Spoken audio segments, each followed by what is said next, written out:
Hi everyone, my name is Julien Lozi and I'm a scientist at the Subaru telescope in the Skexio team. Today I'm going to present updates on the design and integration of a new near-infrared wavefront sensor for the Nasmyth IRinstruments instruments of Subaru. So first, let's start with some science objective. This project actually started from a grant that we got to install a near-infrared pyramid wavefront sensor at Subaru to study the galactic center using IRCS, especially doing a radial velocity of the stars that are coming close to the black hole at the center of the galaxy, and to obtain figures like this one in the bottom left. The other objective that is aligned with the goals of Skexio is to look at exoplanets, especially around fainter and redder stars like M-type stars. We predict that a lot of planets will be found around M-type stars, especially rocky planets with the next generation of giant segmented mirror telescopes.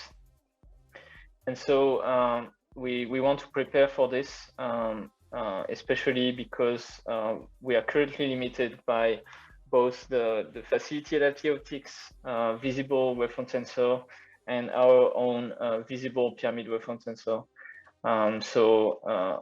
Having a near-infrared pyramid wavefront sensor will allow us to send closer to the science wavelengths, so to limit chromatic non-common path aberrations and have better performance overall.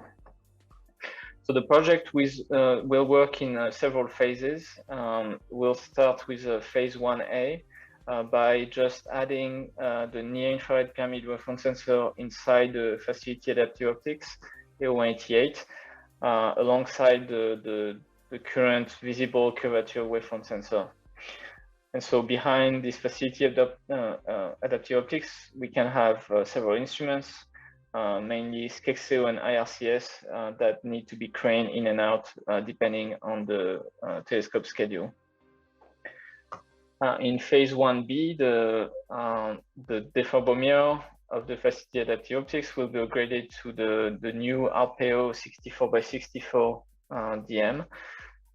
And so in combination with the near-infrared pyramid wavefront sensor, we will obtain extreme performance out of this facility adaptive optics that will become AO 3000 because we'll have roughly 3000 actuators in the pupil.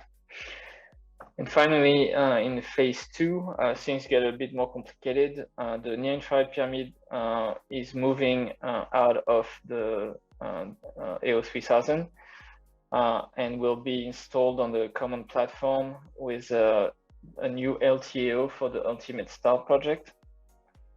And behind this, we will have a beam switcher that will allow to switch efficiently between instruments, mainly IRCS and Skexio, and even will allow some dual observations with the dichroic, where we can send, for example, K-band light to IRCS and Y to H-band to Skexio. This configuration is actually very close to the instrument PSI that is envisioned for the 30mm telescope. With a PSI red that includes this near-infrared wavefront sensor, and PSI blue that is very similar to the current Skexio.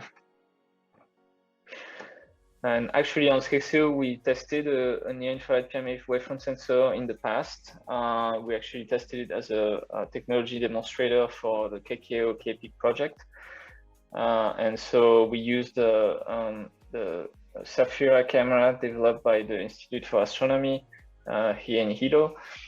And we tested with an internal source and simulated turbulence and demonstrated that we can have a loop closed with and without modulation, although we're simulating at a slower speed because of the speed of the camera at that time. And that didn't allow us to do on-sky testing. So for phase 1A, as I mentioned, the pyramid wavefront sensor will be installed inside A188, but the space is very limited, as you can see on this figure. The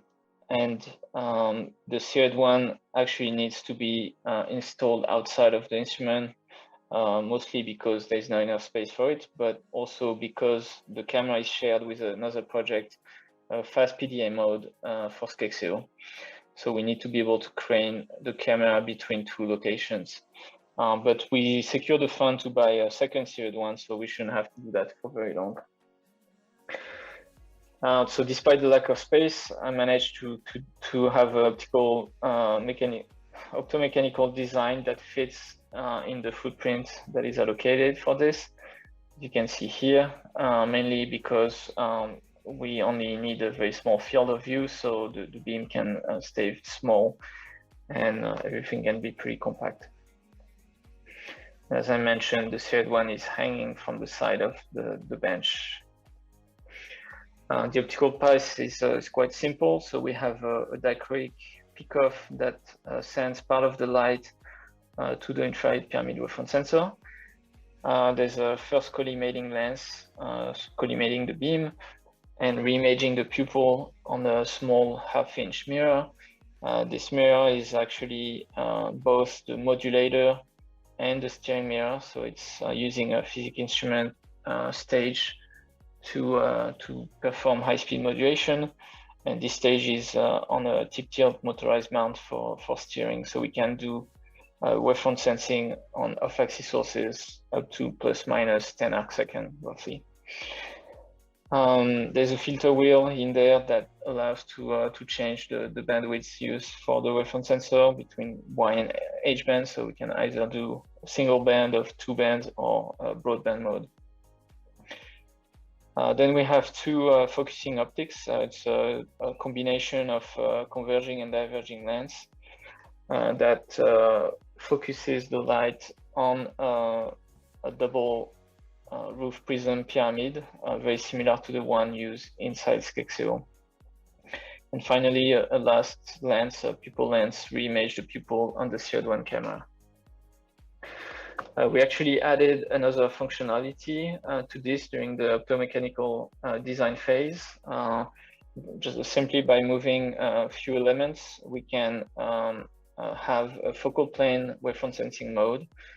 And so this mode is going to be used mainly for the LTAO project as a truth wavefront sensor on natural guide star for tip, tilt, and focus. But we can envision other application of low order wavefront sensing on maybe fainter targets or things like that. With IRCS, there's a possibility that we'll not be using the ADC to reduce emissivity and increase throughput in K-band. And so depending on the bandwidth of the wavefront sensor, we may have some loss of performance due to the chromaticity of the PSF. But if we limit to a single band, for example, H band, then we can retain most of the high trail, even for low elevation targets. So the status of the integration, we receive all the optomechanical parts for the phase 1 design, and it's currently being assembled and tested in the lab. You can see on the right the lenses and the roof prism. And it's going to be integrated at the summit in the next few weeks. You can see the setup in the lab here on these photos. And in the bottom left, you can actually see the modulation mirror on the motorized tip-tilt mount. The tests here are being done at 1 micron and using a small camera that has a much higher sampling than the final Series 1 camera. So in the final design, the pupil is going to be sampled with 72 pixels across each pupil. So slightly oversample compared to the number of actuators.